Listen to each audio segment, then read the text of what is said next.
Olá, mais uma vez bom dia a você que nos assiste, bom dia a senhora também. Então, foi uma promessa de campanha do governo Adiló de chamar 70 novos guardas municipais. Inclusive, nós tivemos uma entrevista em janeiro que o secretário de Segurança, ele afirmava que Caxias do Sul teria 200 guardas municipais em 2025. No entanto, como a formação dos guardas municipais demora cerca de 6 meses e 30 dias para realizar o chamamento, hoje já não haverá mais tempo hábil para Caxias do Sul ter esse efetivo de guardas municipais. Então aqui, no que me cabe como capitão do Exército e membro da Comissão de Segurança Pública, é fazer essa solicitação para o secretário de Segurança. Nós queremos resposta, a sociedade precisa de resposta.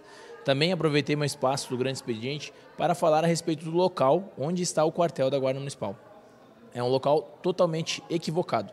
Nós teríamos outras áreas para a Guarda Municipal ocupar, no entanto, não há um interesse político da parte do governo. Então, nós precisamos que a Guarda Municipal volte a ser aquilo que ela deve ser. A missão principal dela, qual que é? Proteger os órgãos públicos. Então, nós lutamos para que a Guarda Municipal volte a fazer a sua missão base, proteção dos órgãos públicos.